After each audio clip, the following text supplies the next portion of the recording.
안녕하세요. 재미있는 신학 이야기 인 바이블에서 신약을 담당하고 있는 조병수 교수입니다. 오늘은 디모데 전서를 우리가 함께 공부하려고 합니다. 디모데 전서 그리고 디모데 후서, 디도서 이 세 가지 성경은 보통 목회 서신이라 이렇게 부릅니다.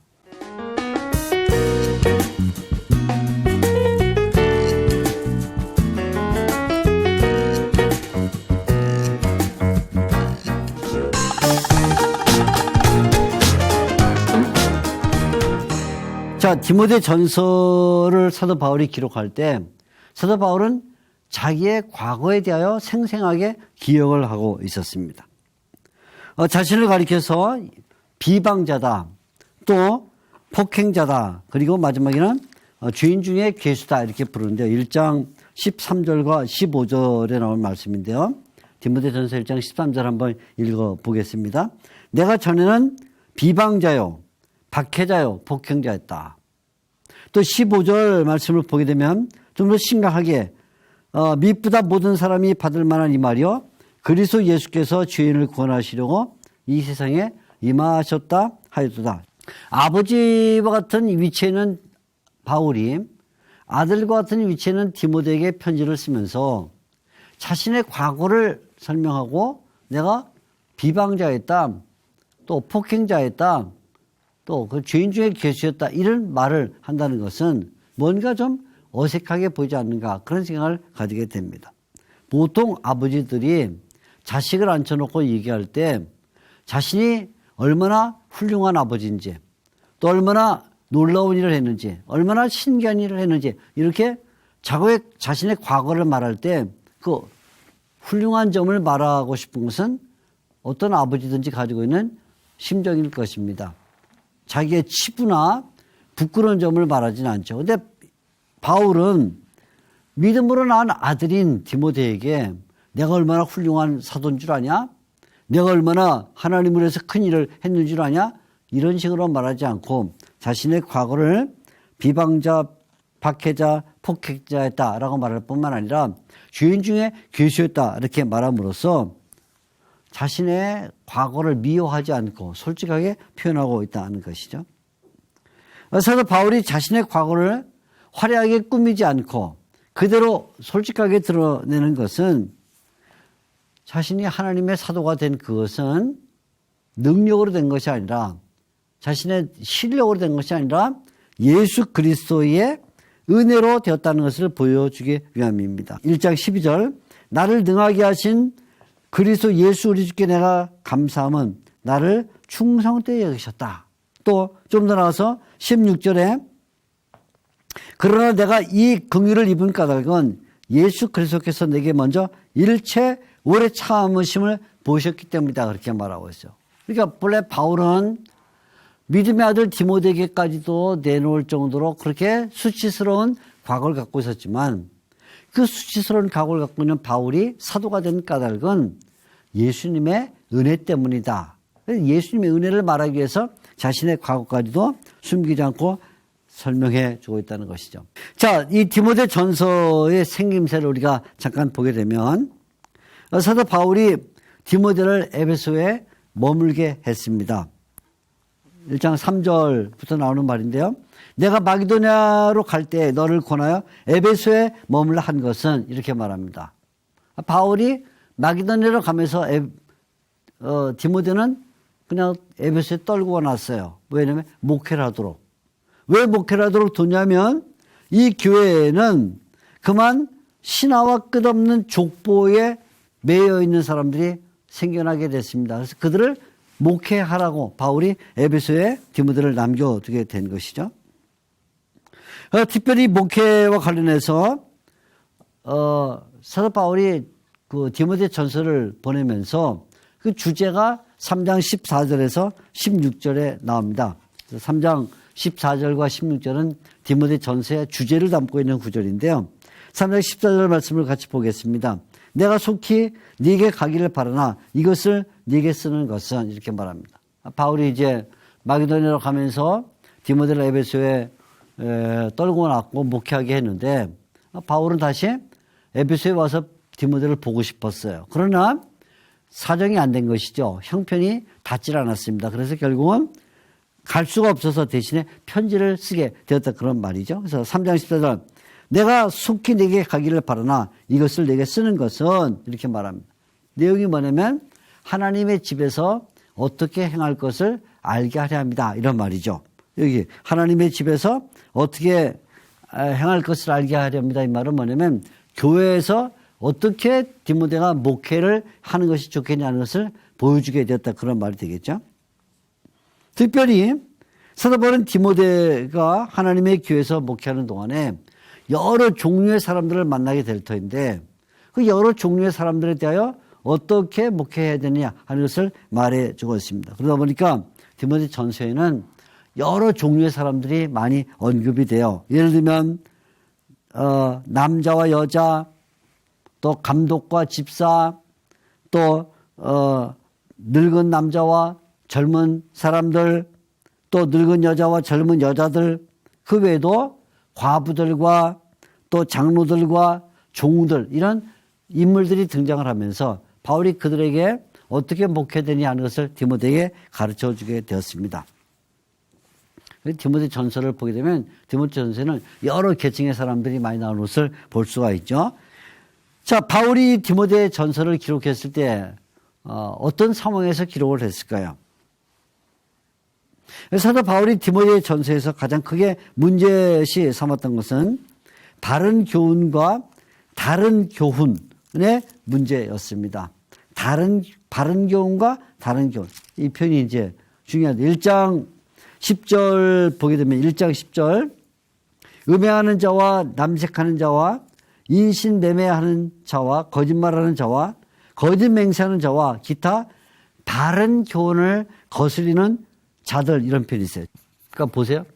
둘 다 교훈이긴 하지만 그러나 어떤 사람들은 바울이 가르쳐준 바른 교훈을 따라가는가 하면 어떤 사람들은 바울과 상관없이 다른 교훈을 따라가고 있다. 그래서 다른 교훈이라는 이 표현이 1장 3절에 바로 나오는데요. 1장 3절 내가 마게도냐로 갈 때에 너를 권하여 에베소에 머물러 한 것은 어떤 사람들을 명하여 다른 교훈을 가르치지 말며 이렇게 말해요. 다른 교훈. 그러니까 1장 3절에는 다른 교훈, 1장 10절에는 바른 교훈 이렇게 나오는데요. 1장 10절이죠. 이거는 1장 3절이고요. 바른 교훈과 다른 교훈. 두 가지 교훈이 교회 안에 서로 맞부딪히고 있었다. 그런 말이 되겠습니다. 다른 교훈은 무엇일까요? 바른 교훈이란 것은 쉽게 말할 수 있죠. 바울로부터 받은 교훈이다. 바울에게서 받은 것이다. 이렇게 말할 수 있어요. 바울의 가르침이 바른 교훈이에요. 이건 바울의 가르침. 그럼 다른 교훈은 무엇일까요? 사도 바울은 이 다른 교훈이 무엇인가를 디모데 전서에서 정확하게 설명해 주는데 다른 교훈이라 무엇이냐면 그것은 옆에서 끼어든 것입니다. 옆에서. 사도 바울이 전통적으로 가르쳐 준 것이 아니라 슬며시 옆에서 끼어들어온 이런 교훈인데 이 교훈에는 뭐가 있냐면 신하와 족보에 몰두하는 것이다. 그래서 1장 3절과 4절 말씀에 특별히 4절에 보게 되면 다른 교훈을 가르치지 말라. 4절 신하와 끝없는 족보. 그랬어요. 이 다른 교훈이라는 것은 결국 신하 또는 족보에 대한 이야기다. 이렇게 말하는데 이 신하와 족보라는 이야기는 그리스 로마 시대에 유행하던 그런 이야기들을 말해주고 있어요.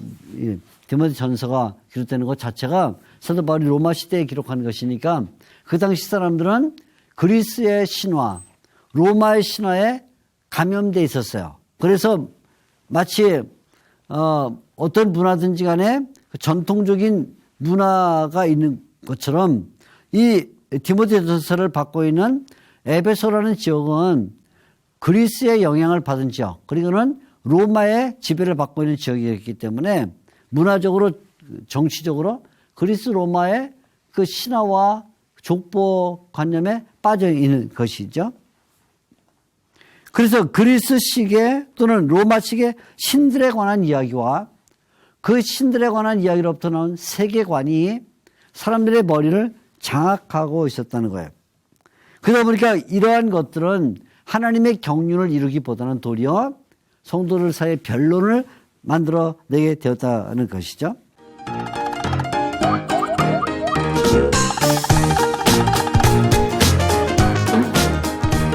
특별히 이렇게 율법을 그리스 로마식의 세계관으로 새롭게 해석하는 자들이 가르친 내용 가운데 성도들에게 피부에 와닿도록 만들었던 두 가지 내용이 있었는데 그 하나가 뭐냐면 결혼과 음식에 관한 것이었어요. 그래서 이들이 근본적으로는 그리스 로마식의 신화의 바탕을 두고 있으면서 포장은 율법으로 포장을 하고 있고 그러나 성도들에게 아주 감정적으로 또는 피부적으로 와닿도록 하기 위해서 사용한 두 가지 내용이 뭐냐면 결혼과 결혼 또는 음식에 대한 이야기였다 이런 얘기죠.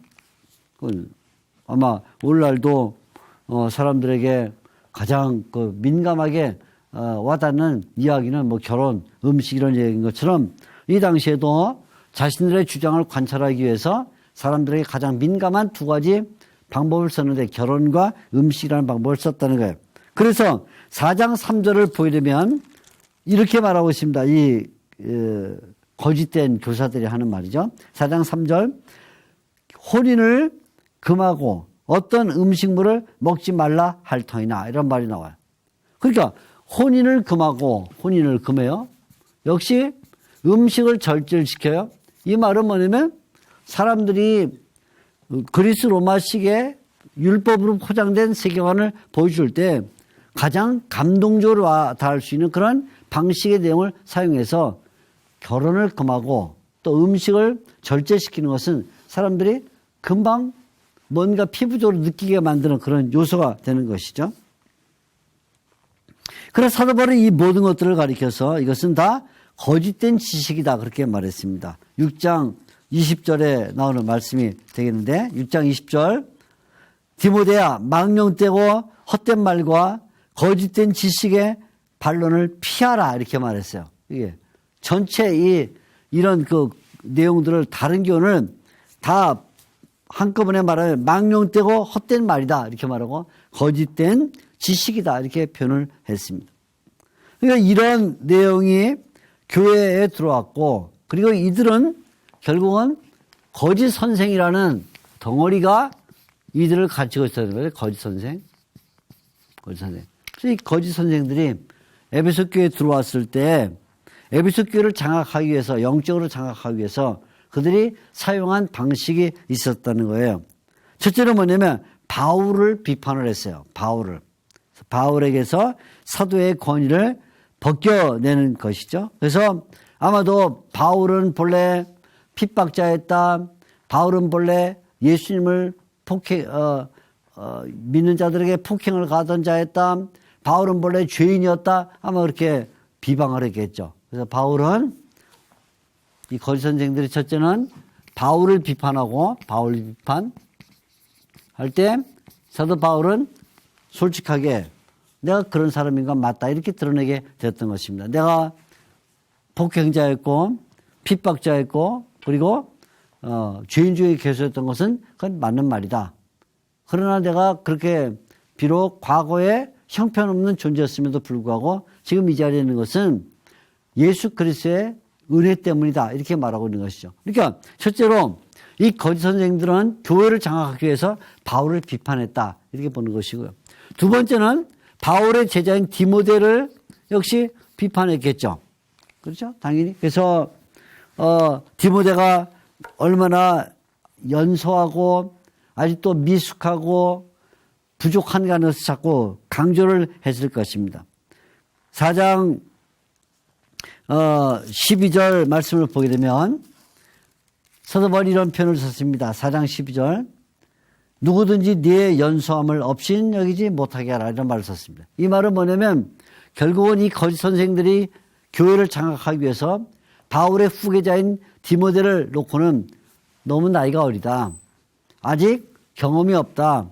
미숙하다. 이렇게 말함으로써 바울을 비판할 뿐만 아니라 바울의 제자인 디모데를 비판해서 목회를 못하게 하려는 이런 의도를 가지고 있었다는 것입니다.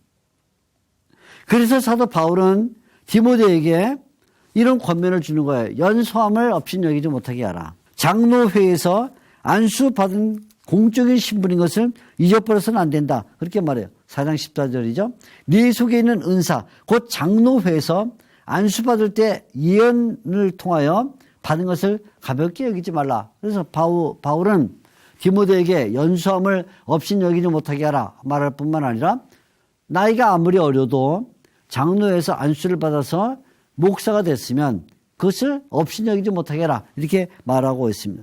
게다가 더 나아가서는 바울은 디모데가 이제는 하나님의 사람이라는 것을 강조해 주고 있어요. 그래서 6장에 들어가게 되면 6장 11절에 아주 강력하게 이렇게 표현해 주고 있죠. 6장 11절. 오직 너 하나님의 사람아. 비록 디모데가 연소한 건 맞아요. 아직 경험이 많지 않을 수 있어요.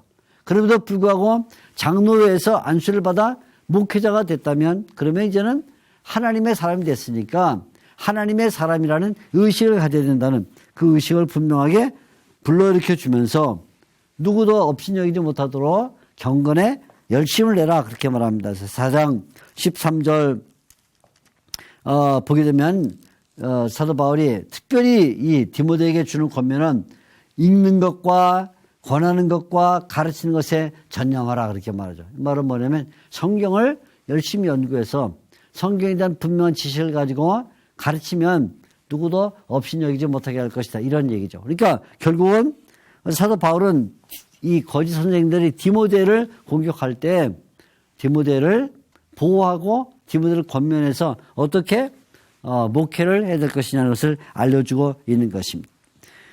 자, 그래서 바울은 이런 교회에 일어난 여러 가지 문제점들을 해결해 주기 위해서 신학을 제시해 주고 있습니다.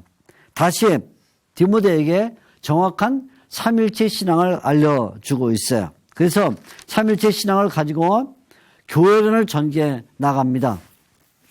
만일에 디모데가 이런 거짓 선생과 또 신화와 족보 율법으로 가장돼 있고 그리고 결혼과 음식 문화를 가지고 들어온 이런 거짓 선생들을 이기려고 할 때 그냥 힘으로 맞받아치거나 아니면 세력을 규합해서 이기려고 했더라면 이길 수가 없었을 거예요. 이것을 이길 수 있는 방법은 디모데가 정확한 신학을 갖는 것입니다. 그래서 바울은 디모데에게 정확한 신학을 알려주는데 첫째는 삼일체 하나님에 대하여 알려줍니다. 그래서 첫째 이것을 이겨나가는 법, 이걸 극복하는 해결책은 첫째 삼일체 신학이다. 삼일체 신학. 그래서 하나님 아버지가 누구신가? 또 예수님은 어떤 분인가? 성령님은 어떤 분인가 알려주는 것이죠. 먼저 하나님은 구주시다 이렇게 말하고 있어요. 1장 1절부터 처음부터 이렇게 우리 구주 하나님 이렇게 말하고 있어요. 하나님만이 구주시다. 하나님은 아버지시고 1장 2절 또 만세의 왕이시며 썩지 아니하고 보이지 아니하시고 홀로 하나이신 하나님이시다.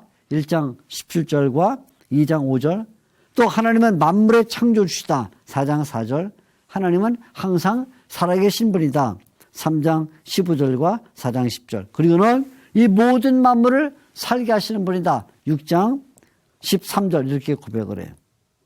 근데 다시 말하면 하나님은 한 분으로서 절대자이시면서 세상을 창조하시고 세상을 살려주는 분이다. 우리가 이 하나님에게 늘 의존하고 하나님에게 달라붙어 있어야 된다. 그런 말이죠. 예수님은 어떤 분인가? 예수님은 소망이라는 거예요. 그래서 1장 1절에 처음부터 강조해. 우리의 소망이신 그리스도 예수. 이렇게 말해요. 예수님만이 참 소망이다. 신화나 족보에 소망이 있는 것이 아니다. 그런 말이 되겠죠. 그리고 예수님은 우리를 구원하기 위하여 이 세상에 오셨다. 1장 15절. 미쁘다의 말이요. 주 예수 그리스도께서 우리를 구원하시러 세상에 오셨다 하였다. 이렇게 말하고 있어요. 그리고 예수님만이 중보자가 되신다는 거예요. 그래서 예수님이 2장 5절에 보면 사람과 하나님 사이에 서 있다 이렇게 말해요. 2장 5절 하나님도 한 분이시오 하나님과 사람 사이 중보자도 한 분이시다. 예수님만이 중보자가 되신다는 것이죠. 그리고 예수님이 자기를 우리를 구원하기 위한 속전으로 주셨다는 거예요. 2장 6절. 그래서 우리는 바로 이 예수님의 은혜 때문에 살고 예수님의 은혜 때문에 우리가 이 직분을 맡게 된다 이런 말이에요. 그래서 바울도 역시 자신이 사도의 직분을 맡았을 때 이 직분은 예수님의 이러한 은혜 때문에 받았다 이렇게 말을 해주고 있어요. 자, 그럼 성령님은 어떤 분이실까요? 성령님은 밝히 말씀하시는 분이다 그래요. 4장 1절에 나오는 표현인데 이 디모데 전서에 성령님에 대한 표현이 많지 않은데 그중에 아주 압권인 것은 4장 1절이죠. 성령이 밝히 말씀하시기를. 성령께서는 우리에게 성경을 통해서 항상 분명하게 말씀을 주신다 이런 뜻이죠. 그래서 우리가 이런 거짓된 뭐 신화와 족보 또 거짓 선생들 이러고 들어올 때 그걸 어떻게 분별할 수 있냐면 성령님께서 알려주시는 말씀으로 우리가 분별할 수 있다 이렇게 말해주고 있습니다. 자, 이제 이와 같이 먼저 삼일체론을 말하고 난 다음 두 번째는 교회가 무엇인가 하는 것을 말해요. 교회. 왜냐하면 지금 이것은 목회와 관련되어 있기 때문에 교회를 말할 수밖에 없는 것이죠. 자, 교회는 무엇일까요? 사도 바울은 하나님의 교회를 가리켜서 교회를 하나님의 집이다 이렇게 표현합니다. 3장 15절에 나오는 내용이 매우 중요한데요. 3장 15절 보면 이렇게 말하죠. 만일 내가 지체하면 너로 하여금 하나님의 집에서 하나님의 집이라 이렇게 불러요. 어떻게 행하여야 할지를 알게 하려 합니다. 이렇게 말하겠습니다. 첫째, 교회는 하나님의 집이다. 이 말을 우리가 매우 중요하게 생각해야 되는데 교회는 하나님의 학교라든가 하나님의 훈련소라든가 무슨 하나님의 어떤 기관이라 이렇게 표현하지 않고 하나님의 집이다 표현을 집. 집이라는 표현을 써요. 집. 왜 집이라는 표현을 썼냐면 이것은 교회는 가정과 같다는 것을 말해 주기 위함입니다. 다시 말하면 사도 바울은 교회를 가정적인 개념으로 소개를 해주고 있는 거예요. 그래서 교회는 어떤 단체가 아니라 가족이라는 것이죠. 우리가 오늘날 이 현대 교회들에서 자꾸 문제가 생기는 까닭은 교회가 가족이라고 생각하지 않고 어떤 집단, 어떤 단체, 사교 모임 혹은 어떤 기관으로 생각하기 때문에 문제가 생기는 것이죠. 그래서 가족이라면 혹시 아프거나 문제가 생겨도 그것을 다 보호하고 챙겨나가고 같이 이끌어가야 되는데 가족이라고 생각하지 않고 그냥 어떤 집단, 무슨 회사 아니면 어떤 공동 이익을 창출하는 어떤 기관 이렇게 생각해버리면 그때는 교회가 본래의 그 의미를 망가뜨리게 된다는 것입니다. 그래서 사도 바울은 이 교회를 가리켜서 하나님의 집이다. 특별히 집이라는 단어를 씀으로써 교회는 사랑 때문에 존재하는 것이라는 것을 우리에게 보여주고 있어요. 사랑이 바탕이다. 그 말이죠. 그래서 1장 5절에 보게 되면 이 사랑을 강조해요. 이 교훈의 목적은 정결한 마음과 선한 양심과 거짓 없는 믿음에서 나오는 사랑이다. 사랑. 교회는 반드시 사랑이 바탕이 된다. 이렇게 말해주고 있습니다. 그러면서 동시에 이 교회는 집이면서 진리의 기둥과 터다. 이렇게 말해서 진리의 기둥과 터. 진리의 기둥과 기둥이자 터다. 이렇게 말해주고 있어요. 기둥이자 터다. 이 말을 우리가 잘 이해되는데 진리는 교회의 기둥과 터다 이렇게 말하지 않고 반대로 교회가 진리의 기둥과 터다 이렇게 말하고 있어요. 자, 진리는 교회의 기둥과 터다라고 말하면 무슨 뜻이냐면 교회의 바탕과 교회에 세워나가는 요소가 진리다 이런 말이 되고요. 진리는 교회의 바탕과 터다 이렇게 말하면. 근데 바울은 그렇게 말하지 않고 거꾸로 교회가 진리의 터와 기둥이다 이렇게 말하고 있다는 거죠. 교회가 진리의 기둥과 터다. 말은 무슨 얘기냐면 교회가 진리를 펼쳐나가는 터전이 되고 교회가 진리를 세워나가는 기둥이 된다 그런 말이에요. 그러니까 교회가 없으면 진리가 펼쳐질 수도 없고 교회가 없으면 진리가 바로 서질 수도 없다. 그런 말이에요. 교회가 얼마나 중요한가 하는 것을 바울이 말하는 것이죠. 그래서 바울은 진리는 교회의 기둥 같다 이렇게 말하지 않고 교회는 진리의 기둥 같다 이렇게 말해서 교회가 얼마나 중요한가 하는 것을 우리에게 보여주고 있습니다. 그래서 이 교회를 이뤄나가기 위해서는 거기는 반드시 직분이 있어야 된다는 것이죠. 그래서 3장 1절 이하부터는 직분에 대하여 자세하게 얘기를 해줘. 감독은 어떤 사람인가? 집사는 어떤 사람인가? 하는 것들을 얘기를 해줍니다.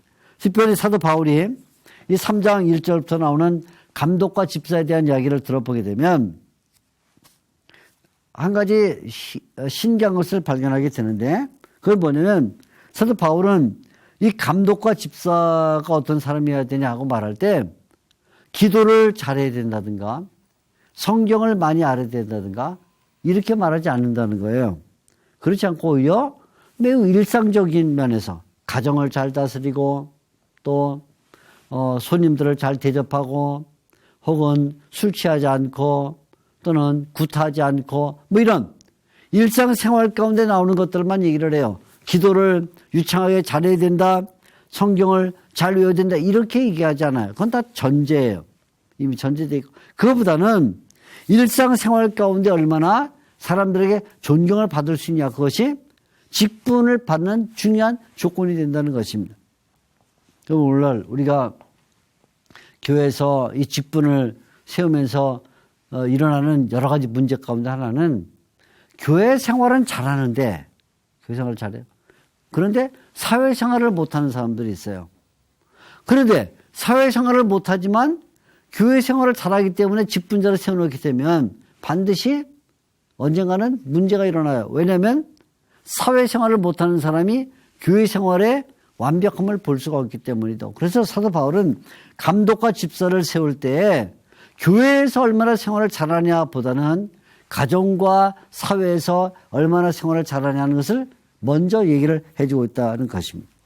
자, 우리는 이와 같이 사도 바울이 교회에 대하여 우리에게 알려주고 있는데 마지막으로 한 가지를 더 할 것은 자, 여기에 우리가 이미 이 거짓 선생들은 결혼과 음식 문제를 갖고 들어왔다 했기 때문에 바울도 이 두 가지 생활에 대하여 말을 해줘요. 결혼과 결혼, 그 다음에 음식에 대하여 어떤 입장을 가져야 되는가 하는 것을 우리에게 보여주고 있습니다. 사도 바울은 철저하게 결혼을, 건전한 결혼을 강조를 했어요. 건전한 결혼. 그래서 감독과 집사의 직분을 얻고자 하는 사람들은 반드시 한 아내의 남편이어야 된다. 이렇게 말해요. 3장 2절과 12절이죠. 그러니까 한 아내의 남편이어야 된다는 말은 당시에 이 다중결혼 또는 보통 폴리가미라 이렇게 말하는 이런 한 남자가 여러 여성과 결혼 생활하는 성생활하는 이런 것들은 처음부터 바울에게는 거절됐어요. 한 아내의 남편이 된다 이렇게 말해요. 여자가 과부로서 명부에 올릴 때도 한 남편의 아내야 된다 이렇게 말해요. 5장 9절에 말이죠. 한 남편의 아내야 된다. 그러니까 사도 바울은 처음부터 다중결혼이라는 것을 거절하고 있어요. 한 아내의 남편이거나 한 남편의 아내야 된다 이렇게 말하고 있죠. 특별히 사도 바울은 젊은 여성들에게 결혼하라 이렇게 말하고 있습니다. 5장 14절 말씀을 보게 되면 5장 14절 그러므로 젊은이는 시집가서 아이를 낳고 이렇게 말하고 있어요. 결혼을 굉장히 중요하게 강조를 해주고 있습니다. 마찬가지로 음식에 대해도 바울은 바른 입장을 우리에게 보여주는데 음식은 다 하나님께서 지으신 것이다. 이것이 사도 바울이 가지고 있는 중요한 생각입니다. 4장 3절부터 나오는 말인데 혼인을 금하고 어떤 음식물을 먹지 말라고 할 터이나 음식물은 하나님이 지으신 바다. 음식물 그 자체는 중립적인 성격을 가지고 있다는 거예요. 그래서 하나님이 지으신 것이기 때문에 하나님이 지은 것은 모두가 다 선하다. 이런 마음을 가지고 받아야 된다는 것이죠. 그래서 4장 4절에 보면 하나님께서 지으신 모든 것이 선하다 그랬어요. 그래서 우리가 이 음식을 받을 때는 감사함으로 받아야 된다. 이런 말이죠. 감사함으로 받으면 버릴 것이 없다. 그리고 우리가 음식을 먹을 때는 하나님의 말씀과 그리고 기도로 그 음식을 섭취해야 되기 때문에 그건 다 선하다 이렇게 말해주고 있어요. 단지 술과 관련해서는 사도 바울이 조금 엄격한 입장을 가지고 있죠. 그래서 사도 바울은 사람이 술에 취할 정도로 술을 타면서는 안 된다는 것과 또 술이 육체를 즐기는데 사용돼서는 안 된다는 것을 말해주고 있어요. 때때로 약으로 사용될 가능성이 있다는 것은 말해주죠. 5장 23절에 보게 되면 바울 자신이 디모데에게 준 권면 가운데 바울이 때때로 이 위장의 어떤 연약함으로 고통을 당할 때 약으로 술을 조금씩 쓰라 하는 것을 말해줘요. 포도주죠. 23절에 보면 이제부터는 물만 마시지 말고 네 비위와 자주 나는 병을 위하여 포도주를 조금씩 쓰라 그렇게 말을 했습니다. 그만큼 음식에 대하여는 허용적이면서도 또 제한적인 그런 입장을 가지고 있었다는 것입니다. 자, 우리는 이렇게 디모데 전서를 통해서 다른 교훈이 바울은 교훈에 대하여 대적하는 이런 입장을 가지고 있을 때 다른 교훈은 신화와 족보, 율법과 여러 가지 다양한 방식으로 들어와서 교회에 바울을 비판하고 디모데를 비판하면서 바른 교훈을 꺾으려고 할 때 사도 바울은 바른 교훈, 예수님에게 근거를 두고 있고 구약 성경에 근거를 두고 있는 이 교훈을 가르쳐서 이러한 문제를 해결해 줘요. 그래서 우리가 항상 삼일체 하나님의 신앙을 가져야 된다는 것과 교회가 어떤 본질을 갖고 있느냐 그것을 정확히 말해주고 또 우리 생활 가운데 특별히 결혼과 음식의 문제에 있어서 정확한 지식을 가지고 있을 때 이런 오류를 벗어날 수 있다 이렇게 말해주고 있는 것이죠. 우리가 현대를 살아가면서 바울의 이 목회 서신 첫 번째인 디모데 전서를 통해서 어떻게 이런 거짓된 다른 교훈을 이겨나갈 수 있냐는 것을 다시 한번 배우게 되었습니다.